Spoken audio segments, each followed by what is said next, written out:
Сабаққа дайынсыз ба, балалар? Сабақта кім жоқ? Келіңіз бе? Кім жоқ сабақта?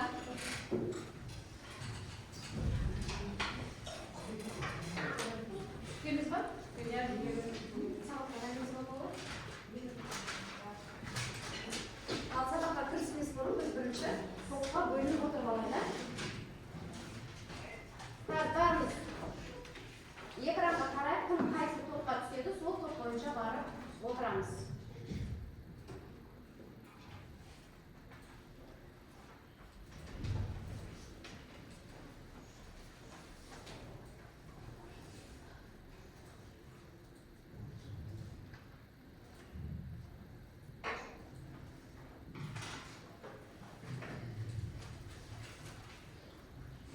Үш топқа бөлінеміз.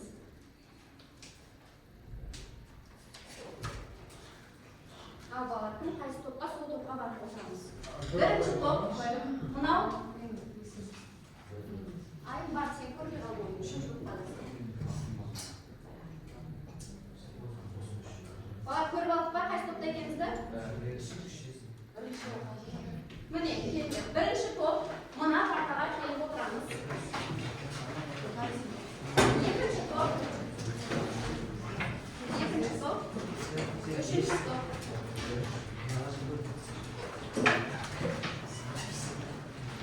Сыныпты қоя алайық. Орнымызды таптық па? Орнымызды таптық па? Саян, екінші топты ортаға.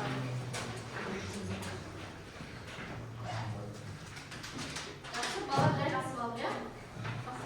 Басын? Ал қарап отырсақ, бүгінгі сабағымыз балалар кішкене басқаша форматта өтеді, иә? Бәрін жақсы қатысып отырады деп үміттенемін. Ал ары қарай сабағымызды бастайық. Балалар, сабаққа кіріспес бұрын бүгін сендер өз-өздеріңді бағалайсыңдар, иә? Мына жерде мен сендерге қазір бағалау парағын таратамын. Осы бағалау парағын бірінші аты жөндеріңді жазасыңдар. Сосын мына жерде тапсырмалар берілген, иә? Осы тапсырмалар, мысалы, бірінші тапсырмада 2 балл берілген болса, сен 2 сұраққа да дұрыс жауап берген болсаң, өзіне 2 баллды қоясың, иә? Әр тапсырманың өзінің астында дискрипторы шығып тұрады, соған қарай өздеріңді бағалайсыңдар. Бүгінгі сабақта 10 баллдық шкаламен есептеген кезде әр тапсырмаға 2-3 баллдан бөлінеді, иә? Сол бөлінген бойынша, мысалы, 3 балл болатын болса, тақырыпта сен біреуіне жауап бермеген болсаң, онда 2 баллды өзіне қоясың. Результаттарын бәрі сақталып тұрады, балалар, сол үшін өздеріңді әділ бағалаңдар.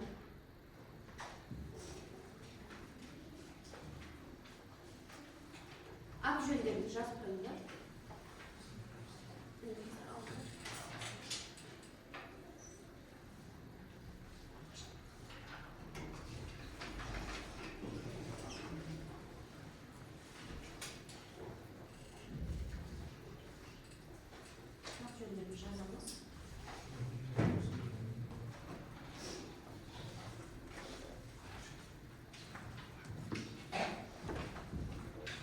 Балалар түсінікті ғой, иә? Сабақтың соңына дейін өзіңізді бағалап отырамыз. Соңында өздеріңіз балдарыңды қоясыңдар. Мына жаққа мен өзімнің балымды қоямын. Сонда бүгін қандай баға алдыңдар, сол шығады. Жақсы, олай болса, біз бүгінгі сабаққа кірісейік. Сабаққа кіріспес бұрын балалар, біз өткен сабаққа шолу жасайық. Бізде не көрсетіп тұр экранда? Диализ әдістері, иә? Диализ қай кезде қолданады, балалар? Бүйректің жұмысы 85%-ға уже жұмысын тоқтатқан кезде адамға жасанды аппарат қойылады, иә? Ал бізде қандай диализ әдістері көрініп тұр? Бірінші перитониалды диализ, екінші гемоглобин. Ал бұлардың айырмашылығы білеміз ба? Қандай айырмашылығы бар? Бірінші перитониалды диализ айтайыншы. Ол күнде жасалады, оның уақыты 20-30 минуттан болады. Күніге жасалынады. Деген адам катетер, яғни бүйрек құрсақ қуысына катетер енгізу арқылы жасалады. Ағзаның ішінде қан тазарады. Яғни бүйректегі қасиеттерді не істейді? Тазартады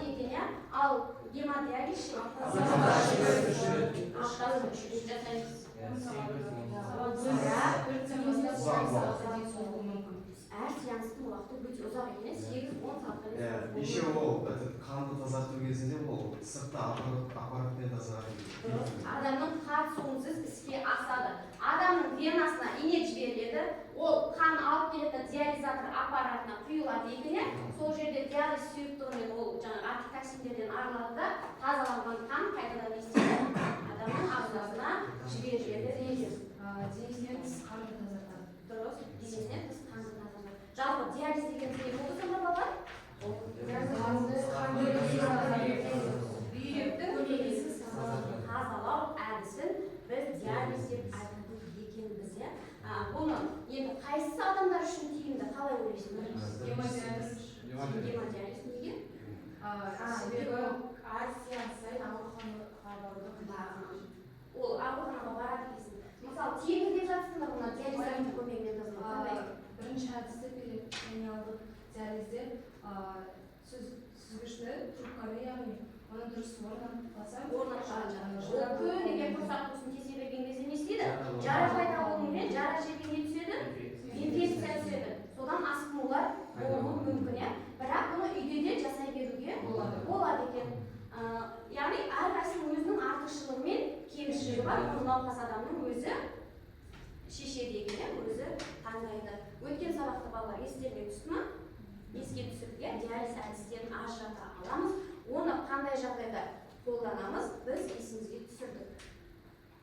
Ары қарай біз жаңа сабағымызға кірісейік. Ал мына суреттен не айырмашылық байқаймыз? Суреттен таза жұмыс істеп тұр. өз функциясын атқарып тұрған керек.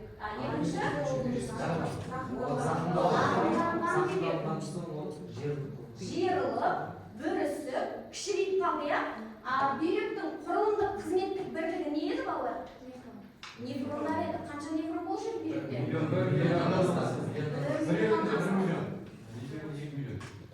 Сонда екі бүйректе 2 миллионнан астам нефрондар болады екен. Ал нефрондар өлген жағдайда қайта қалпына келеді ме? Қайта қалпына келмейді. Бүйрек ақырындап өз функциясын атқара алмай бастайды екен. Ал енді бүгін сабақтың тақырыбы созылмалы бүйрек жеткіліксіздігі, бүйрек трансплантациясы және диализ. Бүйрек трансплантациясының артықшылықтары мен кемшіліктерін айтатын боламыз. Бүгінгі сабағымыздың тақырыбы балалар, бүгінгі сабақта сендермен біз бүйрек трансплантациясының артықшылықтары мен кемшіліктерін талқылайтын боламыз. Бүйрек трансплантацияның қандай артықшылығы бар, қандай кемшілігі бар, міне осыны біз бүгін айтатын боламыз. Олар сіздер бүгінгі күнді жазыңдар, дәптерге жұмыс жасаймыз. Бүгінгі күнді жазып, тақырыпты қоямыз. Бәрі дәптер бар ғой? Жазамыз бүгінгі күнді жазыңдар, тақырыпты қойыңдар. Және бүгінгі жаңа сабақта кездесетін балалар термин сөздерді бүгін сабақта қандай бізге алтын естілмеген жаңа сөздер естіледі. Тартысамыз. Міне осылармен танысатын боламыз. Бұны дәптерге жазып алыңдар, термин сөздерді. Жаңа түсініктерді дәптерге жазып аламыз. Қазір сабақ барысында біз осы сөздерді қандай мағына беретінін ашатын боламыз.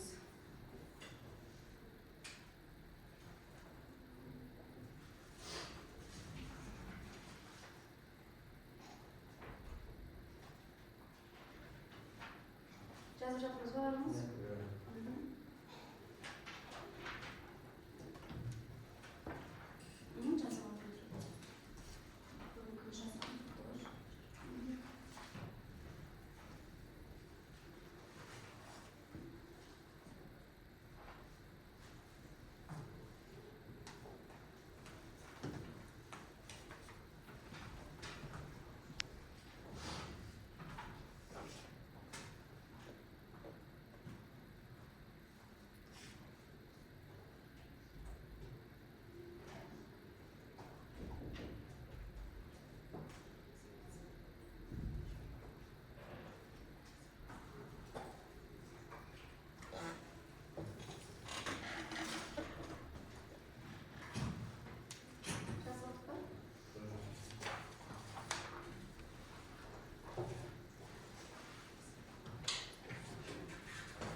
бүйрегіміз оның өз функциясын тоқтатады. Міне соларды да сабақ барысында білетін боламыз, иә.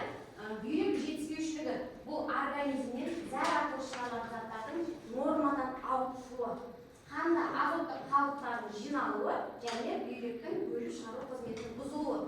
Бізде балалар бүйректі адамның екінші жүрегі деп айтады екен, иә. Неге?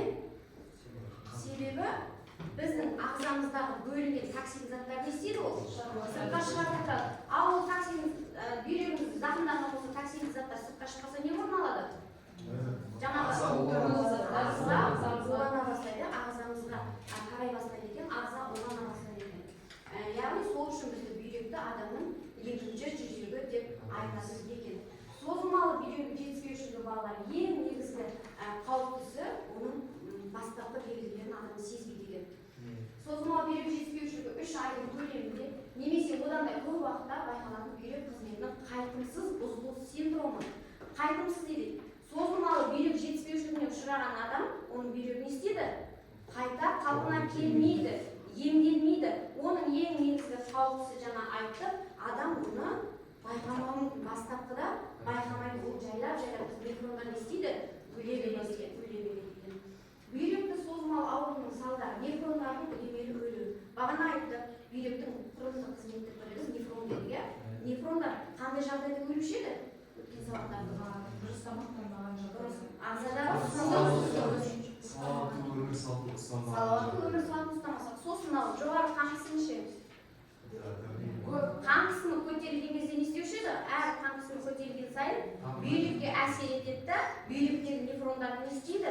Ақырындап өлтіре береді екен. 50% бүйрегімізде нефрон өлген болса, ол бүйрегіміз қалыпты жұмыс жасай береді екен. Ал 70%-дан асқан кезде, 70% бүйрек нефрондар өлген кезде, оның белгілері байқала бастайды екен.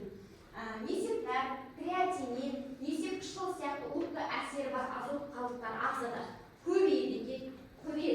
Организм зәрмен уланады екен, және зәр қанды бөлініске дами бастайды екен. Оны біз буремия деп айтамыз, яғни қанды зәр. Бүйректің созылмалы ауруының салдарынан бүйрек жетіспеушілігіне алып келеді. Жаңа айттым, адамдардың қан қысымы қайта көтеріле беретін болса, ол бүйрекке әсер етіп, бүйректегі нефрондар өле береді. 80-90%-ға барған кезде, нефрондар 80-90% өлген кезде адамда уже алғашқы белгілер пайда бола бастайды. Бүйрек жетіспеушілігінің негізгі себептері балалар, мынау суретте көрсетілген, және бүйректік шумақтық аппаратының зақымдануы. Бүйректі біз фильтрация деп айтамыз, яғни сол сүзгілер, сүзетін шумақтық аппараттары зақымданғаннан, В немесе С вирусты гепатитті адам жұқтырғаннан, бірінші, екінші типтегі қант диабеті жаңа айтты, адамның ағзасында су мен тұздың мөлшері болды, немесе қанттың да мөлшері дұрыс болмаса, қант диабеті болатын болса, ол да бүйрек жетіспеушілігіне алып келеді. Буынның ұстамалы аурулары, созылмалы пиелонефрит, бұл жаңағы бүйректің инфекциясын жұқтыруы және бауырдың зақымдануы, гипотариналды синдром, бауыр циррозы деген естесіңдер, бауырдың циррозы, оның бәрі осы бүйректің жетіспеушілігіне алып келеді екен. Ең басты бүйрек жетіспеушілігінің негізгі себептері осылар болады. Енді бүйрек жетіспеушілігінің белгілері алғашында біз білмейміз. Алғашқы белгілер, ең алғашқына 80% нефроннан айырылған кезде әлсіздік, адамды әлсіздік басады. Көп қимылдамаса да адам шаршай береді және түнде жиі есеп шығарады. Оны миктория деп айтамыз. Адам қалыпты жағдайда, дені сау адам күніге қанша литр зәр шығарушы еді? 1,5 литр шығарады. Ал егер жаңағы бүйректің жетіспеушілігі орын алатын болса, алғашқы белгісі тәулігіне адам 2-4 литрге дейін зәр шығарады екен. Яғни көптеп зәр бөле бастады. Және теріні қыши бастайды екен, бұл жүректің тартылуы. Бұл алғашқы белгілері. Ал ары қарай біз мәңгіге жүре беретін болсақ, ол үдеген жағдайда балалар ауыз келеді екен. Сосын аузымызға күйіктің дәмі келеді екен. Және ағзада қан ұйығыштығы жұмыс істемейді, қан ұйымайды. Қан ұйуға қатысатын жасушаларымыз не еді? Тромботиттер, олар яғни қызметін атқарамай қалады, қан ұйығыштығынан айырылады. Бізде мұрыннан қан кетеді екен, және асқазан ішек жолдарда қан құйылу процесі одан ары қарай өте берсе адам комаға түсетін жағдайға дейін алып келеді деген алғашқы белгілер балалар осылай басталады. Енді жаңағы әлсіздік басты, қан кете бастады, салдары үдей бастады, бізде бүйрек жетіспеушілігі. Сол кезде оны қалай анықтайды зертханада? Бірінші зертханада жалпы қан талдауын алады, қанды геохимиялық талдайды, несеп талдауы және Ребер тариф сынамасын жасау. Осылардың ішінде бүйректің қанша пайыз функциясын бұзды, қанша пайыз қызметінен айырылды. Ең маңызды талдау Ребер тариф сынамасы екен. Осы Ребер тариф сынамасын талдауын жасаған кезде бүйректің қандай дәрежеде зақым алғанын нақты анықтап береді. Созылмалы бүйрек жетіспеушілігін анықтаған кезде осы қан талдауы, несеп талдауы және Ребер тариф сынамасын жасау арқылы бүйректің қаншалықты дәрежеде созылмалы ауруға ұшырағанын анықтай алады екен. Ары қарай енді балалар бүйрек жетіспеушіліктің соңғы сатысы, соңғы емі бұл бүйрек трансплантациясы. Жаңа бүйрек жарамсыз болып қалды. Жарамсыз бүйректі не істейді? Жаңа айтқан бірінші диализ әдістері көмек береді. Оған жаңа донор табылғанша енді бүйрек өз қызметін атқару керек қой. Ол жаңа токсин заттарды шығармаса, біз зат алмасу бұзылады, ағзамыз улана бастайды. Қараңдар, сонда бүйрек жұмыс істемеген кезде ағзаның улануына 30-40 минут уақыт жеткілікті екен. Бүйрек жұмыс істемесе, токсинді заттар бөліп шығарып, ол шықпайды, ағзаға тарайды. 30-40 минуттың ішінде адамның ағзасы улана береді. Енді бүйректің трансплантация ол бір ағзадан екінші адамға, яғни сау адамнан науқас адамға сау бүйректі орнату. Бұны біз трансплантация деп айтамыз. Оны хирургиялық ота жасау арқылы орнатады. Бұл жаңағы бүйрек созылмалы бүйрек жеткіліксіздігіне ұшыраған кездегі ең соңғы мүмкіндік осы трансплантациялау. Енді қараңдар, бүйрек трансплантациясы көріп тұрсыңдар, донор, яғни сау бүйрегін науқас адамға беріп жатыр. Адам бір бүйрекпен де сүре алады. Енді трансплантация жасаған кезде бірінші не істейді? Жаңа кезекке тұрады.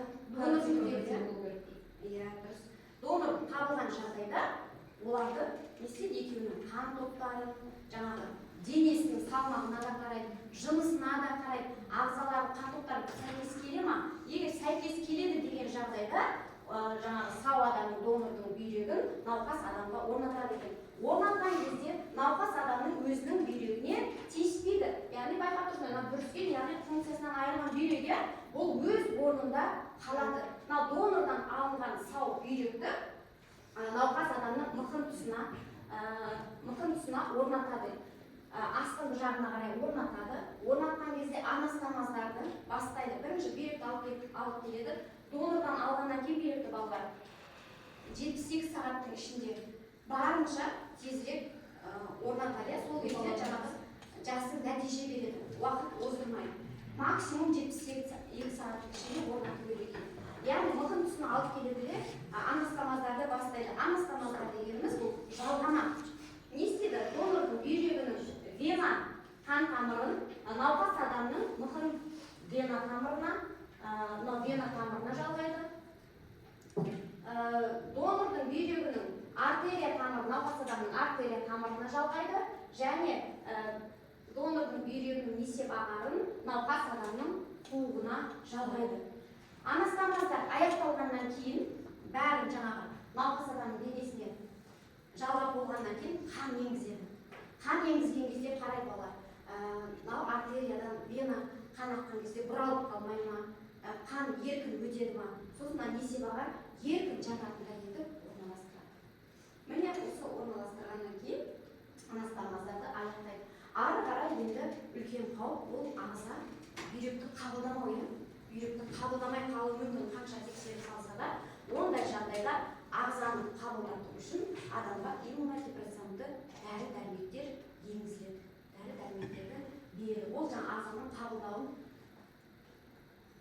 қабылдауына әсер етеді екен. Міне балалар, яғни донордан алып адамның науқас адамның бүйрегін салды, иә. Енді оның артықшылықтары неде? Оның артықшылықтары енді жаңағы бүйрегі жоқ адам не істейді? Үнемі ауруханаға бармайды, диализ аппаратында жатпайды, иә. Диализ аппаратында жатпайды, диетаны шектемейді. Кәдімгі сау адам сияқты ол өмірін сүре береді. Физикалық жағынан өзін жақсы сезінеді, өмірін ұзартуға мүмкіндік береді. Ол трансплантацияның артықшылықтары. Енді оның артықшылығымен қатар балалар кемшілігі де бар. Оның кемшіліктері неде? Сәйкес донорды табу өте қиын. Егер туыстарының арасынан донор беретін болатын адам табылмаса, қайтыс болған адамның жаңағы бүйрегін алады. Бізде бірақ балалар мүше сату қатаң тыйым салынған, Қазақстанда қатаң тыйым салынған. Сол үшін бізде донорды ұзақ уақыт күту мүмкін. Ұзақ уақыт күткен кезде ол жаңағы аппараттардың жасанды бүйрек аппараттарының көмегімен өмір сүреді. Сосын бүйректі ол қабылдамауы мүмкін. Иммунодепрессанттарды үнемі қабылдайды. Ағза жаңағы бөгде ағзаны қабылдау үшін дәрі-дәрмектер қабылдайды. Оны қабылдағаннан кейін ол кісіде жаңағы салмақты артуы мүмкін.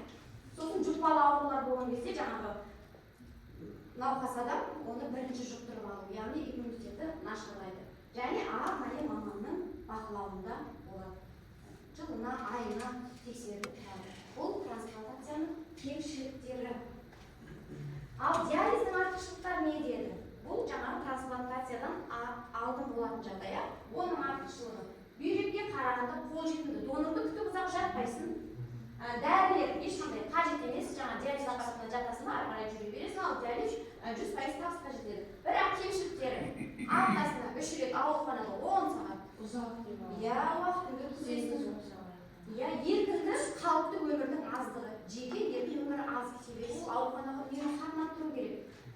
Диетаны мұқият бақылап отыру керек. Енді балалар, бүгінгі сабақ түсінікті ма? Біз трансплантацияның артықшылықтарын, кемшіліктерін, диализдің артықшылықтарын, кемшіліктерін айттық, иә? Енді осы сабақта қаншалықты түсініңдер, сіздер оны тапсырма арқылы орындап, мынау бағалау парақтарына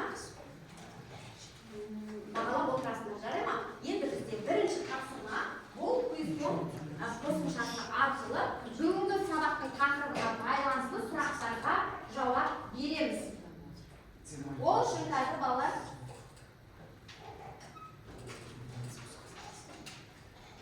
телефон бізге қажет болады. Телефонда интернет бәрінде қосылды ма? Бәріміз ұялы телефонымызды алайық. Балалар, бәрімізде дайын ба телефонымыз? Біз тапсырма орындауға көшеміз.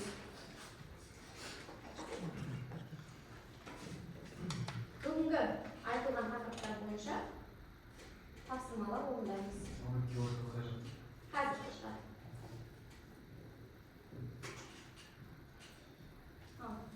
Осы арқылы бұл жеке тапсырмая әрқайсысын өздерің орындайсыңдар және қанша балл алдыңдар соған қарай бағалаймыз. Ашылды ма барлығыңдар? Аттарыңды жазыңдар міндетті түрде. Атымызды жазып кіреміз бәріміз. Аштық па?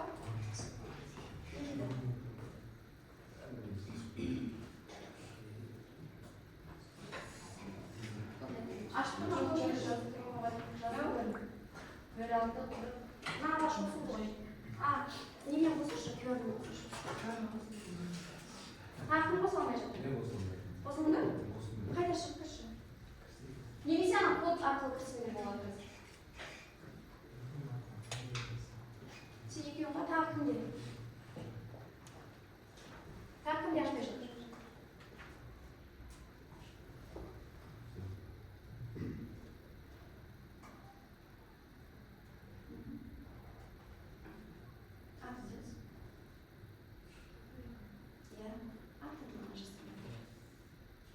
Как это?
başı.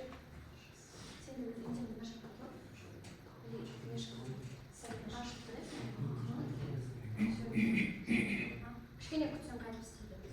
Sen kaybışlar yok.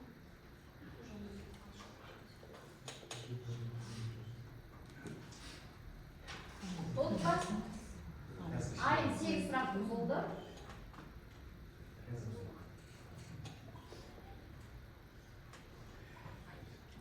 Tezlik ayakta kalır. Qancha so'roqqa javob berganlarimni qarab olinglar.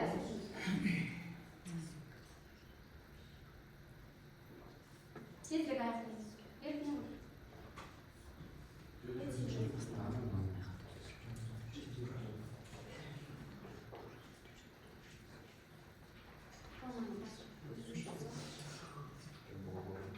Olma. Mirjan da bir gana söyleyeyim. Seni olma. Jattavanda kasma boyunca distriktor arasında. Seni javoblarsa. Hozir o'z javoblarini bilasizlar qo'ya. Endi baholab qarabman, kasbni distriktorga ochib, sol orqali o'zlaring baho qo'yasizlar birinchi taqsimda. Bo'ldi, barimiz aytaylikchi. Aytaylar. Hozir o'sargan ballarni baholab qarabman, yozib qo'yinglar. Mana bu yerda kim qancha ball oldi. Ya'ni rezultat menda bo'ladi ya. Baholab qarablarni solishtiraman. Kim qancha ball oldi? Soni yozinglar. Distriktorga ochib beringlar. Sonra 5 taqsimma deganda necha ball so'm yozamiz? Ya birinchi taqsimma misoli distriktorda qaranglar. Жалпы 3 ball berilgan ya. Kim 9 so'roqqa javob berdi? O'zingizga 3 ball qo'yinglar. Kim 7-8 so'roqqa javob berdi? O'zingizga 2 ball qo'yinglar. 4 oldi durish javobga 1 ball, al 3 so'roqqa durish bo'ladigan bo'lsa, unga ball qo'yasizlar. Tushundingmi? Birinchi taqsimani aniqladik. Endi ballar ikkinchi taqsimma. Aytamiz. Ikkinchi taqsimada ballar bunday sizlar juftlik жұмыс berib, 3 to'pqa bo'lingansizlar, 3 to'pda 2-2 baladan juftlik жұмыс o'rnaymiz. Buna yerga adasgan harflar, ya'ni saboqning taqribidan байланысты bizda o'sha termin so'zlar shiqu kerak ya. Sol termin so'zlarni tabasizlar, ya'ni kez kelgan bir termin so'zni sifatlaysizlar. Juft-juftlarini o'rnanglar. Ikkiyo'ni men sizlardan qanday so'z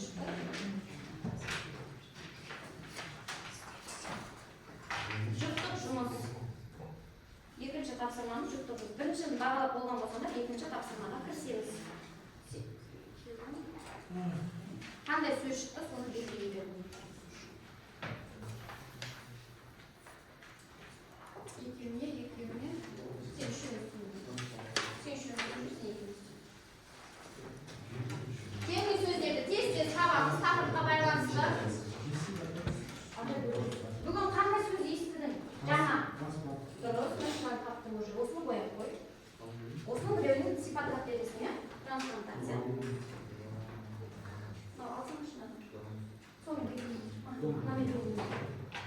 durust, aka. Qanday termin so'zlar chiqdi aytamiz, ya'ni birovni sifatlab aytamiz. Durust. Aka.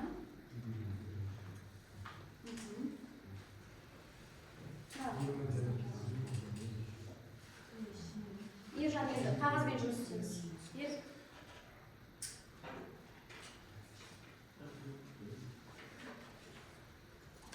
Нефрон, бүйрек қандай сөз шығады?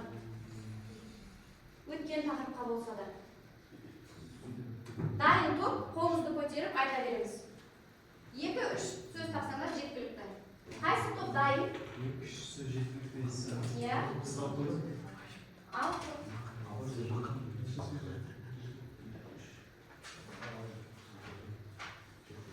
Кім? Диас, дайыныз ба? Дайынбыз. Қандай сөздер? Трансплантация, гемодиализ. Трансплантация, гемодиализ және интубация. Аға, қайсы сөз сипаттап айтасыңдар? Трансплантацияны айтты. Абай трансплантация дегеніміз ол біздің бүйрегіміз жұмыс жасамай қалған кезде басқа бір донордан бүйректі салу керек. Бүйрек жеткіліксіздік болған жағдайда Гемодиализ деген айтайын да. Гемодиализ деген ол диализдің бір түрі. Ол аппарат арқылы біздің ағзамыздағы қанды тазартады және жаңағы бүйректің жұмысын өзі істейді. Яғни бүйректің қатысуынсыз бүйректің қызметін атқарады. Кім дайын тағы? Тез. Кім? Балалар, уақыт бітті. Кім дайын? Балалар, тез келген сөзге айтсаңдар болды. Тезірек.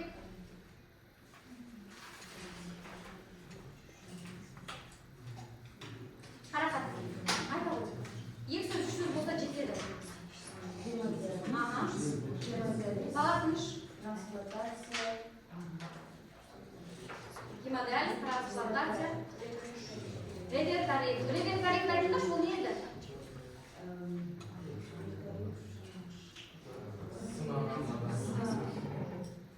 Қалдай, иә? Бүйрек еттісін азындайды. Дұрыс. Айта ғой.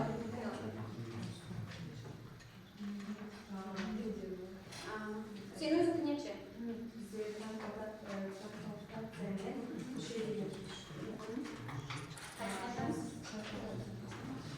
Трансплантация деген созылмалы бүйрек үшін сіздердің кезінде басқа бір адамнан бүйрек алынады. Ол адам донор болып келеді. Ол кезде біздің қанның типтері сәйкес келуге оны ота арқылы жасайды. Тартым. Анеля айта ғой. Тезірек.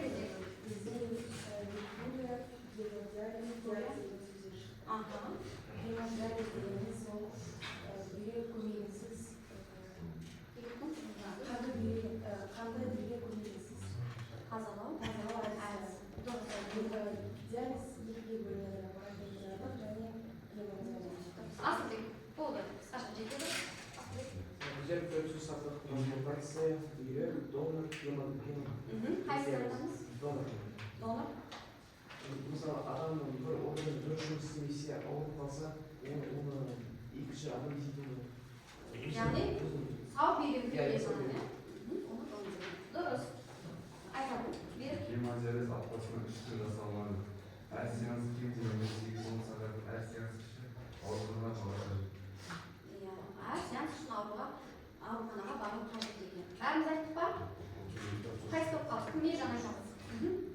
Бізде трансплантация бүйрек болмайды, гемодиализ.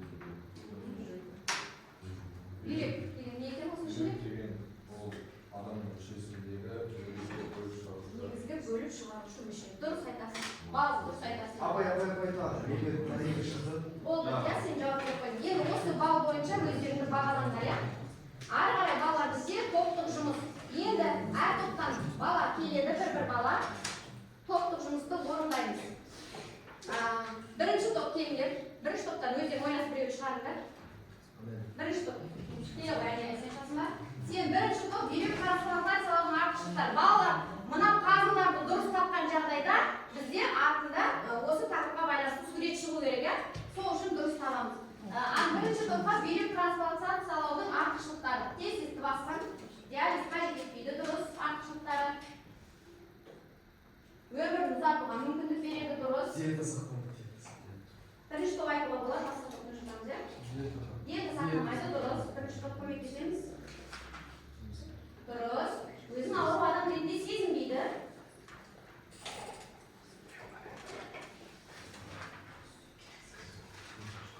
Және физикалық жағынан не істейді? Жақсы сезінеді. Анеля, бірақ екінші топтан кім шығады? Анеля, бірақ диастель. Екінші топ бүйрек трансплантациялаудың кемшіліктерін табу керек. Дұрыс баспаған жағдайда бізде ашылмай қалады, иә? Донорды ұзақ күтеді кемшілігіне. Екінші топ көмектесеміз. Тағы қандай кемшілігі бар? Трансплантациялаудың кемшілігіне.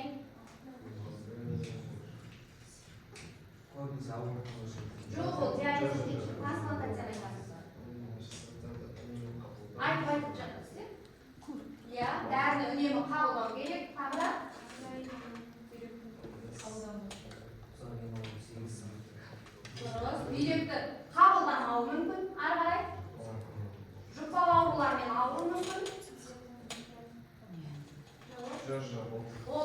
Al üçüncü toptan gelemiz.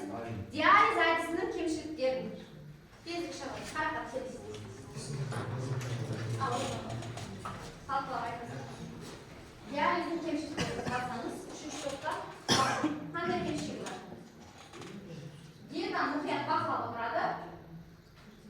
Уақытының көп бөлігін ауруханада өткізеді, айтып жасады. Ұзақ ем алады.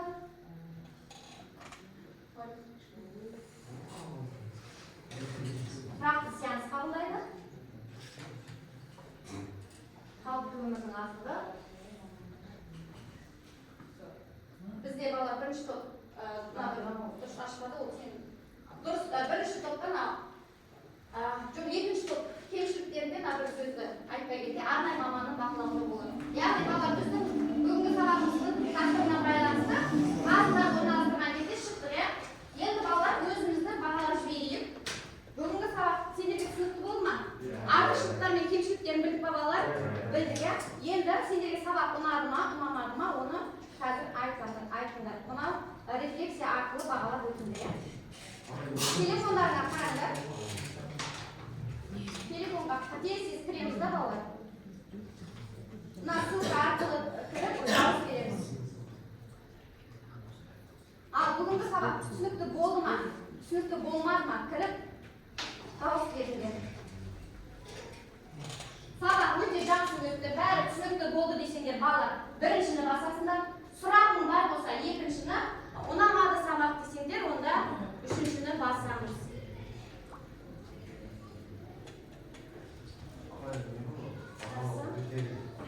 Бағалауға жаңа топтың жұмысымыз.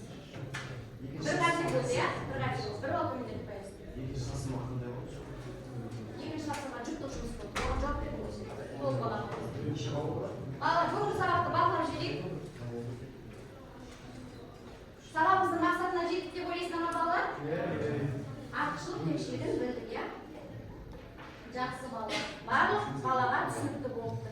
Рахмет балалар сіздерге. Қуаныш сіздерге. Енді маған бағалау қарымдарыңды тапсырыңдар. Мен ол арқылы кім қалай қатысып отырды? Бағалау қарымдарыңды. Үшінші тапсырма топтық жұмысты орындалып екі болады.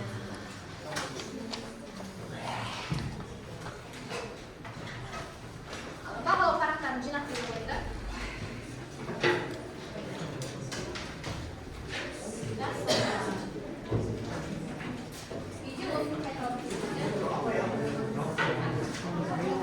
Есеп шығарған қандай жақсы болған. Мына мен ауырып жақсы сен оқи берсің. Екінші жүктік, үшінші топтық жұмыс болды. Жүктік жұмысына 2 балл, топтық жұмыста. Ой, yes, I love it.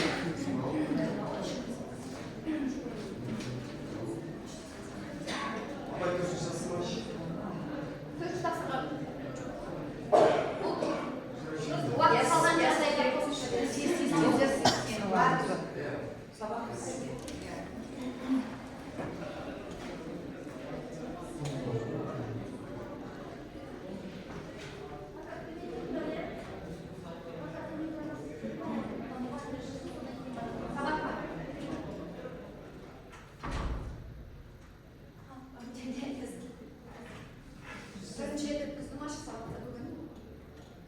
Не категориясы қандай? Модератор. Модератор, иә? Сол модератор кезінде қалай ашық сабақ беруіне қалай алдың дейді? Мен бірінші рет көріп тұрмын да ашық сабақты. Иә. Иә. Лестницада жүріп қойып бізде. А бұндай өткен ашық сабақ.